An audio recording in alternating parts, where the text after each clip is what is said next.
Hello friends, you are watching Banerjee English classes. इस video में मैं एक स्टोरी को लेके आया हूँ जो कि बहुत ही मज़ेदार स्टोरी है। ज़रा स्टोरी को देखिएगा और इसमें बहुत सारा वर्ड आएगा और सेंटेंस देखिए ग्रामर से रिलेटेड कैसे बनता है इसकी भी जानकारी होगी। चलिए तो स्टार्ट करते हैं। देखिएगा, कहानी है द गोल्डन स्वान। देखिए, गोल्ड मतलब होता है क्या? सोना, और गोल्डन मतलब सुनहरा।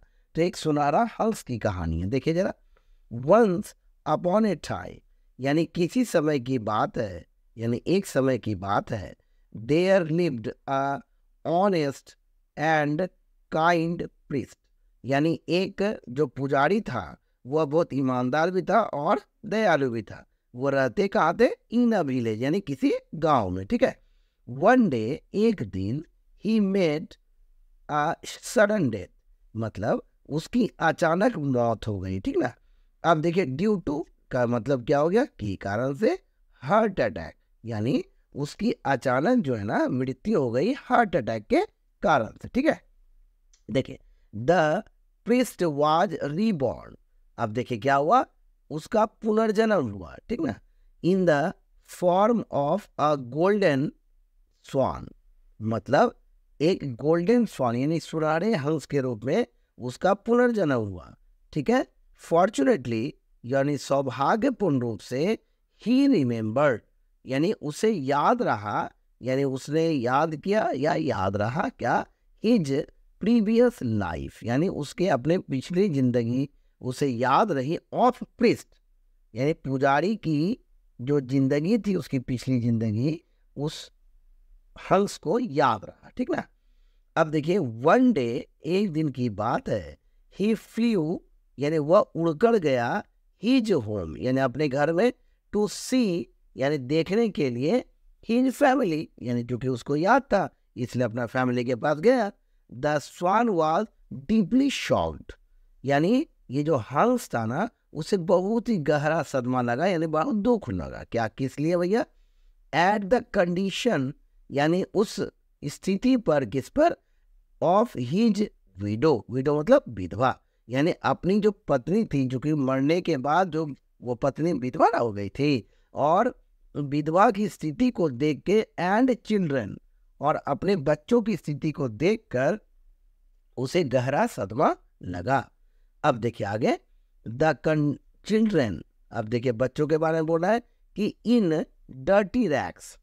अब चिल्ड्रन जो था ना, है ना, वो किस में था? फटे चीटे कपड़े में था। रैक्स का मतलब होता है फटे चीटे कपड़े। वह वेलोइंग, अब देखिए वेलोइंग का मतलब होता है क्या? बिलाप कर रहे थे, यानी रो रो के चिल्ला उल्ला रहे थे। इन डस्ट, यानी धूल थे, लथपथ थे। एंड डिमांडिंग फूड, और क्या मांग रहे थे? भोजन मांग रहे थे। ठीक ना। द स्वान लैंडेड डाउन, स्वान उड़ते उड़ते क्या हुआ? फिर नीचे उतरा। एंड सेड, और कहा, क्या कहा? आई वॉज, मैं था, योर हस्बैंड, तुम्हारा पति। इन माई प्रीवियस लाइफ, यानी मैं अपने पिछले जिंदगी में तुम्हारा पति था। I will give you a golden feather, मैं तुम्हें गोल्डन फीदर दूंगा। ईच टाइम, मैं तुम्हें गोल्डन फीदर दूंगा ईच टाइम। ठीक ना।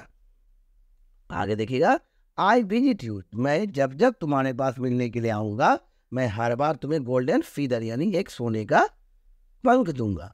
देखिए, सेल इट, इसे तुम बेचो, और चेंज योर फेट, और अपने भाग्य को बदलो, यानी स्थिति को संभालो। देखिएगा, नाउ, अब, ईच टाइम द स्वान केम, अब प्रत्येक समय जब स्वान आए, द फैमिली बिकेम रिचर, वह और अधिक से अधिक क्या होते गया? अमीर होते गया। बाय अ गोल्डन फीदर, किसके सहारे? गोल्डन फीदर के सहारे। मतलब जैसे जब आता था उसे एक गोल्डन फीदर यानी पंख देता था, और उसका विधवा उसे बाजार में बेचती थी और अपना जरूरत का सामान खरीदती थी। द विडो, विधवा, परचेज्ड अ बिग मैंसन, वह एक बहुत बड़ा हवेली खरीद ली। एंड लिव्ड, और रहने लगी, लाइक ए क्वीन, एक रानी के रूप में। वन डे, एक दिन, द स्वान इन्फॉर्म, यानी हंस ने सूचित किया, दैट हिज नेक्स्ट विजिट, उसकी अगली यात्रा, वुड बी द लास्ट, अंतिम यात्रा होगी। The widow was very worried, वह चिंतित हो गई या चिंतित थी। कैसे भैया?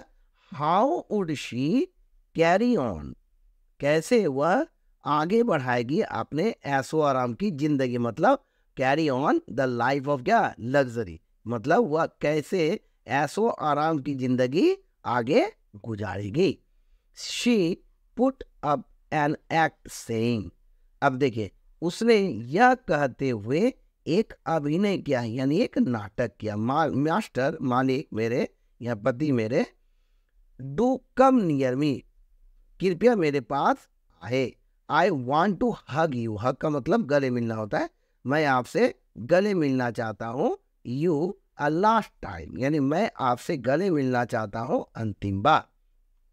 देखिए ये ज्यों ही, ये कंजंक्शन है, ज्यों ही the swan went close to the window, जैसे ही हंस उस विधवा के पास एकदम सटा यानी गया, सी ग्रैब्ड हिम, यानी उसने उसे जकड़ लिया, एंड स्टार्टेड पुलिंग आउट, यानी पुलिंग आउट फीदर्स, यानी पंख उखाड़ना शुरू कर दिया। स्टार्टेड पुलिंग मतलब उखाड़ना शुरू कर दिया, आउट मतलब उखाड़, देखिए पुल आउट मतलब खींच के आगे उठाया, और द फीदर्स मैंने पंख को उखाड़ना शुरू कर दिया। She pulled out every single feather, उसने एक एक पंख उखाड़ दिया।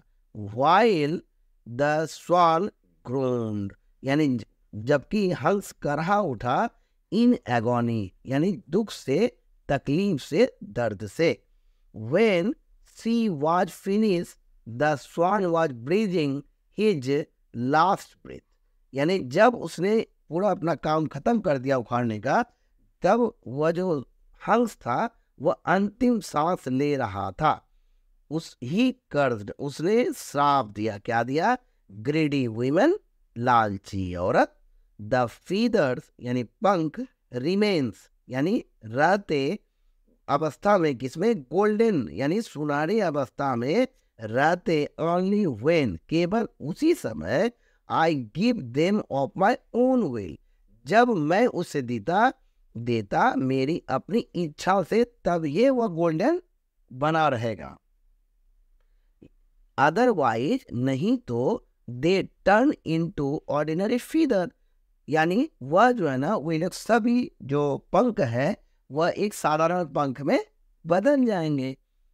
द विडो वॉच्ड, यानी वह जो विधवा थी वह उसे देखा, क्या देखा? The feathers had turn into ordinary white swan feathers, यानी जितने भी सारे पंख थे वह सभी बदल गए थे। क्या बदल गए थे? किसमें? एक साधारण हंस के पंखों में। ठीक ना? अब देखिए इस कहानी से क्या मोरल शिक्षा, नैतिक ज्ञान मिलता है? मोरल, द ग्रेड यानी लालच इज ए कर्स, यह लालच क्या है? एक बहुत श्राप है, यानी बहुत खराब चीज है। ठीक है, तो ठीक है फ्रेंड्स, इसी तरह से आप वीडियो वॉच करते रहिए और नए नए सीरीज हम वो स्टोरी का लाते रहेंगे। ठीक है फ्रेंड्स, थैंक यू।